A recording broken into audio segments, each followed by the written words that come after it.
పెళ్ళైనా పండగైనా వేడుక ఏదైనా పట్టు చీరల ప్రత్యేక వేదిక వారాహి సిల్క్స్. ఉమ్మడి కుటుంబాలు కనుమరుగయ్యాయి. కష్టాల్లో ఉన్న బిడ్డలకి మంచి చెడు చెప్పే పెద్దరికం దూరమైంది. అలా అనునాయించేవారు లేక ఓ పచ్చటి కుటుంబం చిన్నాభిన్నమైంది. సంగారెడ్డి జిల్లాలో జరిగిన ఓ దారుణం ఈ పరిస్థితికి ఓ తాజా తార్కాణమైంది. ఇంతకీ ఏం జరిగింది?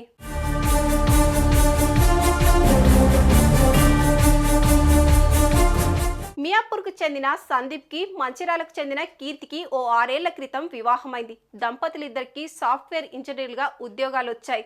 వారి దాంపత్యానికి కానుకగా 2 బిడ్డలు పుట్టారు.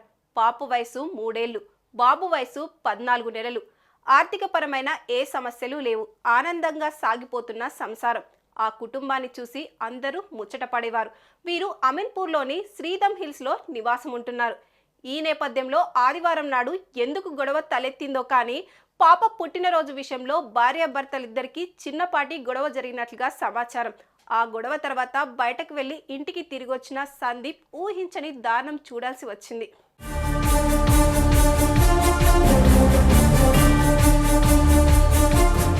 అతను ఇంట్లోకి అడుగు పెట్టేసరికి కీర్తి ఫ్యాన్కు ఉరివేసుకొని శవమై వేలాడుతుంది. సందీప్ వెంటనే కీర్తి భౌతిక గాయాన్ని కిందకు దించాడు. జరిగిన గొడవ గురించి తండ్రికి చెప్పాడు. తండ్రితో మాట్లాడిన కొద్ది క్షణాల్లోనే అతను కూడా అదే ఫ్యాన్కు ఉరేసుకొని ప్రాణాలు తీసేసుకున్నాడు. అభంశుభం తెలియని 2 కన్నబిడ్డలని వదిలేసి ఆ దంపతులిద్దరూ శాశ్వతంగా ఈ లోకం నుంచి వెళ్ళిపోయారు.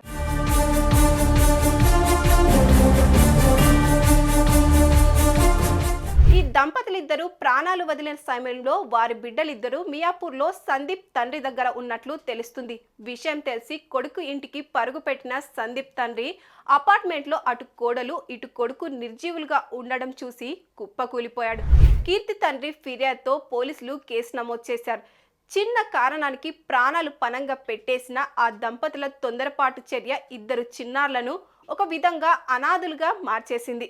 సుమన్ టీవీలో మీ పర్సనల్ అండ్ బిజినెస్ ప్రమోషన్స్ కోసం కింది నెంబర్కి కాంటాక్ట్ చేయండి.